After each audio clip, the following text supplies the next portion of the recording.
Our Flying Ace. Now, this is a very interesting horse. It's certainly burst on the scene in southern area in the last couple of weeks or so. Yeah, those feature races that didn't get run last weekend at Riccarton were held on Tuesday, and one of them was the Inglewood Stakes, which is a lead-up to the 2000 Guineas, and Our Flying Ace was one of the horses on show. It was a good race in the sense that it just measured a few of the South Island chances up. Out the back there you've got William James, bit of argy-bargy early on with Emily Margaret dropping into the trail. The interesting part of this race outside the winner, which is outside the leader, is watch the horse with the white face in front, Tina Komanyahi riding Fire Show, and she loses the saddle, or it slips on her, at about the 800 metre mark, and somehow it still manages to run second, beaten about half a length.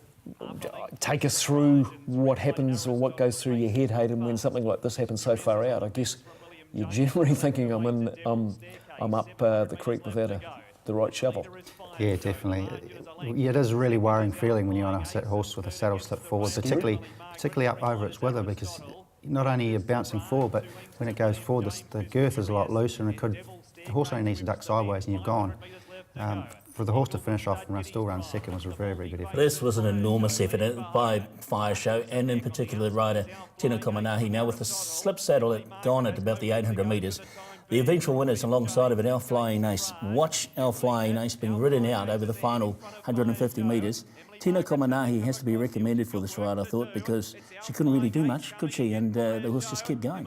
She did well to stay with it. Couldn't do anything at all. Even when you're that far forward, it's hard to ride them out. So she really has had to stay balanced and nurse the horses along as much as she can. She's just about over its ears there, literally. Was that horse just running on fear? Because given its form leading into that race, you wouldn't have expected it to kick on. It faded over 1,200 metres the start before at Riccarton. It could have been, yeah. With the weight so far forward, you would have thought, though, that the horse would be nearly stumbling over and would slow it up a hell of a lot. But you get the odd horse the saddle will slip forward, and they do perform like that. So it could be, like you said, a little bit scared running. But 99 times out of 100, it's curtains in terms of a chance in the race? Most of the time it is, yeah. Was it fortunate that it was up against the rail, that horse, when the saddle slipped on it? I think it's fortunate for Tina that the horse was on the rails. It had been out in the middle of the track. It could have run around and it could have been disastrous then. Because I suppose, as you said, a slight movement either side, either way, is enough to bail out. Yeah, because the saddle is so loose and it's rolling around up on top of the weather that you don't have a lot of balance, so you need your own balance to try and stay How many straight. times did it happen to you in your career? Fortunately, not too many. Why does it happen? Just is there one particular reason why it happens? Is it the horse sort of holding its breath or something? The horse could have held its breath while it was saddled up and blown itself out, but we're supposed to get around the gates and check your saddle again and remount. You never know. A girth could have broken, or the system broken to hold the saddle down. I don't know. In terms of chances going forward with the 2000 Guineas, Our Flying Ace, did he show you enough to match a few of the better colts? I think he's a nice horse going forward, but I think I've seen, do I say it, from a northern perspective, I've seen some horses up here that are heading down there that may possibly have its measure. And Emily Margaret, they were pretty happy with her run after that race, even though I suppose from a punter's perspective, you're looking at it that put her into some sort of perspective perhaps, that she could only finish third in that race. But and a couple of lengths off them too, you know. So, hey, look, it's we're building up towards it. I'm sure we'll see more come out of the woodwork shortly. Okay, so that was the three-year-old race. The other race that they got off the ground on Tuesday at Riccarton was the Copeland's Mile Prelude, if you like. And this featured, among others, the co-winner from last year, Sana Mahir. And I suppose, guys, given the confidence that they had in his fitness anyway, when he went to Hastings, he was always going to be pretty hard to roll in this field. That's him wide on the track and on the steel. He's a fine-looking animal, that's for sure. And it was, I suppose, compensation of some sort for Tina Komanyahi too. So, and a much better ride in this. And yeah, he's a big striding horse, isn't he? He's one of the more favoured runners from the southern perspective, of course, in the Copelands. After his dead heat in the race last year. Thoughts on Rangi Po? Yeah, I was just about to say, he was there to win. He was on the outside of the leader turning in.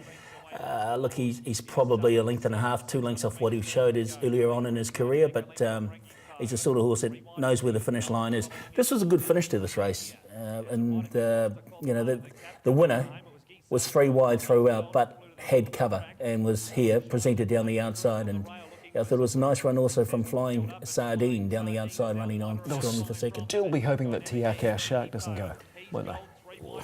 if the Shark went, he'll go. he would win. He's gone. And just reading in the paper yesterday, or on the website yesterday, it looks like Ego Foscolo might still be going down there for that race, despite Good its on them. disappointing run at Hastings. But Tina Komanyahi, a good ride on a good horse, Cinema here, and he's looking like he's fairly perfectly or in perfect shape for defending his equal crown from last year. And he's on the second line of betting, or the third line of betting there at $12. The Shark at $1.90, but have we heard anything over the last few days they were going to have a meeting? Actually, I was surprised they were talking about that it's more based around distance, 1,600 metres being right at the top end of his game. I read that. They're saying that David Ellis was quoted as saying experts have told him that he's more of a 12 to 1,400 metre horse. Gee, the way he finishes over 1,400 metres, Hayden, he give the impression 1,600 metres is up his alley as well. It definitely would. Yeah, a lot of horses will look like that though. In terms of metre distances, 12 to 14 and 14 to a mile are both 200 metre differences. But a lot of horses can run 12 and 14, but they can't quite get 1,600. So the margin between 14 and 16 is quite huge, really, when you consider So they're quite it's still the same. It's a big deal, even for It is for horses, yeah. And with that horse last week, Tiako Sharkey was quite keen to make sure he got the last crack at them too. Michael Coleman in the running, he was forever ducking for cover, wasn't he, in that race? Yeah, but the pace of the race over 1,600 metres to 1,400 is a lot different, and horses run at a certain tempo, so for him to slow his tempo down and run the 1,600 metres is totally different than a 1,400 metre race.